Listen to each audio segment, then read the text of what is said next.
What if the Avengers were gone and the Justice League existed in Marvel? Today is the Heroes Reborn continuation, and this is the Comicstorian channel, where I take some of your favorite trade paperbacks and single issues and I break them down into digestible bites to help you understand. Then I read them dramatically back to you. Alterations to the panels, text, and images are to prevent copyright problems, and all art is owned by its respective companies.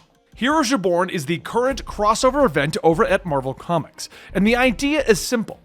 If Captain America was never freed from the ice, what would happen to the Marvel Universe? Well, apparently we would get Justice League analogs in Marvel. But there's one individual, Blade, who remembers what the original universe was like, and he has been trying to find an answer to that. And when we last left off, he discovered that Captain America was still frozen in the ice, so he decided to take care of that. We're going to start today's episode by bringing you a backup story that was in issue 2 that we didn't cover last time. Then we're going to bring you issue 3 and its backup story. It was another day for everyday teacher Mark Milton, when one day during class he felt something coming from the outside of his classroom. After changing into his superhero form Hyperion, he went outside to see a homeless man sitting along the school building. He asked the man if he needed help, but the homeless man said probably not, though he could definitely use some help. Just listening to that history teacher's lesson and all, he's catching up on a few things that he missed. Hyperion tells him that if he doesn't have a child that attends here, he's going to have to leave. The school has already had a trying week. The man gets up. Nice school. Even got its own superhero looking after it. Some humdinger of a world we're in, isn't it? Something is off. Hyperion's atomic vision can't scan this man. He asks, "Do we know each other?" The man tells him that he doubts it. He's just another homeless old vet that the world's forgotten. He woke up one day and realized that he'd forgotten something that might have been important. Hyperion asks, "And what was that?" The man holds out his hand. "The truth. Pleasure to meet you, Hyperion." Hyperion reaches to shake the man's hand and it starts to hurt. Why is Hyperion feeling weak? The man goes on stating, "You're a man of American might. If you don't mind me saying, you should take a day off. You're not looking too hot." Hyperion tells him, "Right, well, I'd like you to come with me and..." But before Hyperion could finish his sentence, there's a gust of wind and a blue flash before the man disappears. Up ahead, Blade tells the old man, "Look, I understand that all of this is frightening, but no more running away. You've seen the world. Now the question is, does any of this make any sense?" The man turns. "I'm sorry about before. You wake up from a long sleep and find a vampire standing over you telling you that your whole reality's broken. Instinct starts punching, and you run. But I've seen and heard enough to know that you're right. This is all very wrong. God help me. What else did I miss while I was forgotten in the ice?" Blade tells Captain America that he should probably sit down so they can go over everything. He wants to talk about the Avengers. Cap tells him, "No, don't tell me. Show me. Because the two of us got a lot of work to do." Now it's on to issue 3, where we're going to learn a little bit more about the superhero, the Blur. For Stanley Stewart, the man otherwise known as the superhero Blur, life is anything but normal. Being the fastest mortal alive does have its advantages though, like being able to watch 48 TVs at once, have a shoe closet that's bigger than most houses, and go on 5 dates at once across 3 continents. Oh, and also keep up with about 20 phones going off at once while posting about 500 selfies a day. Yeah, Blur doesn't get to relax that often, mostly because work tends to keep him on the run. Like that time that he was trapped in the secret Siberian lair of the Soviet super bear Ursa Major and his artificially evolved man-eating minions. If the friendly neighborhood super speedster would have to outrun the fiercest Jaws on... Wait, that isn't what we were talking about before. Has this adventure even happened yet? Anyway, it all started in Washington, D.C., when Silver Witch was chasing him with her high-speed hexes, telling him that she was going to finally have her revenge. Witch blames Blur for the death of her no-good brother Pietro, after he burned himself out trying to keep up with yours truly. However, the Silver Witch hit him with a whammy of a hex and ripped his soul right out of him. Without it, he'd fade away and die just like the imitator Pietro. What's worse, the Silver Witch has brought them to the Dread Dimension. Imagine if everything that was mind-rippingly awful had a zip code. This is that place. All the witch has to do is keep his astral self away long enough so that the physical will wither and die. So in other words, the race is on. Oh, do we forget to mention that there are mindless ones here? Yeah, that's a thing as well. So it begins a race through the dread dimension to save his soul by the hyper-fast host of Hoggoth. Here we go. The Silver Witch is fast, but Blur? This isn't exactly his first super race through the impossible. He once raced from one end of the multiverse to the other, against death in her ring-powered Infinity Chopper. He even raced through time itself to stop Doom 2099 and his super spiky time sled from mucking with the American history. But thinking about that gives him an idea.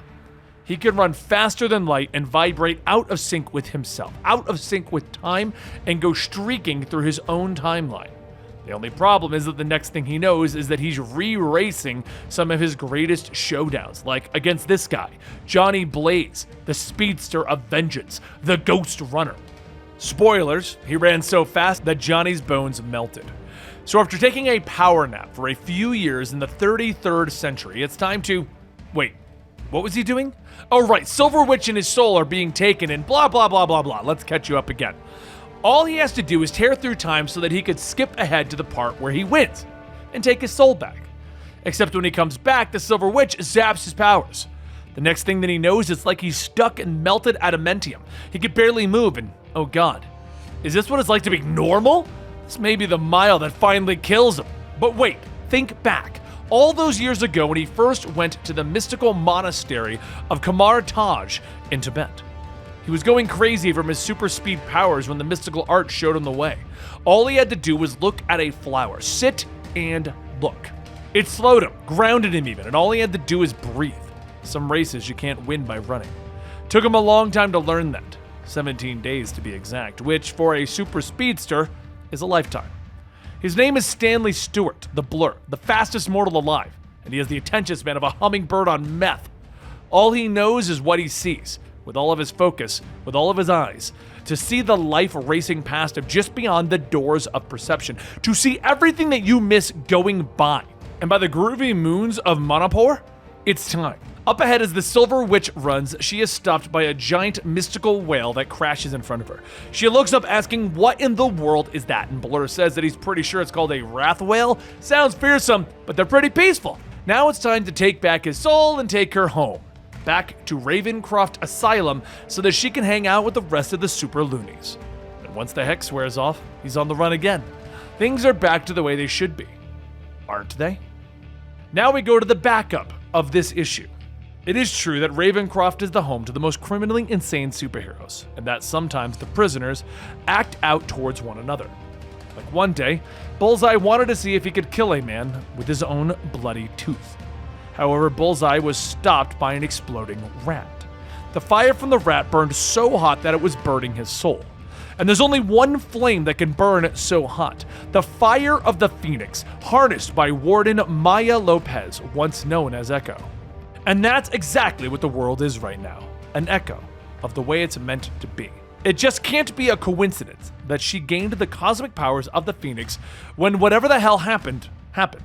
She woke up and realized that the reality that she knew was gone, somehow remade during the night. She still doesn't understand everything that the Phoenix Force can do or what she can do. All she knows is that the Phoenix is a gluttonous beast that is always hungry, the way a bonfire hungers for a barrel of gasoline. If the whole world went away, was it because she couldn't control this damn power? She could leave the asylum anytime that she wanted. She could fly off and touch the stars, and she didn't. Because that is what the Phoenix would do. And sometimes just being an echo of what comes before you isn't enough. Sometimes you need to be different. Just then Maya notices something and calls out to the person in the shadows that they may have thought that they could sneak up on her because she's deaf. But they should have gone with an aftershave that doesn't smell like blood. Blade peers out from around the corner stating, I like this one already. Right behind him walks out Steve Rogers, telling Maya, I won't lie, your powers frighten me. Even in the hands of someone who has wielded it for years. And according to Blade, the last time that we saw you, you had just gotten a hold of it. Or it had gotten a hold of you. A power that can literally destroy the world. Blade tells her, yeah, turns out that that's exactly what we gotta do. Burn this whole reality to the ground. Cap then says, hopefully, we can bring back the world that we lost. And for that, we're going to need more than fangs and a shield. Maya Lopez, we're putting a team together. And there you have it, your weekly update on the Heroes Reborn event over at Marvel, their version of the Justice League. Let me know in the comments down below what you think of the Heroes Reborn event. Are you enjoying it? Do you hate it? Do you like what they're doing? Do you dislike what they're doing? Seriously, I need to know your opinion. And if you don't have anything to say, consider just giving us a smiley face down there. That'll really help out the algorithm. Anyway, guys, thank you so much, and I'll see you next time right here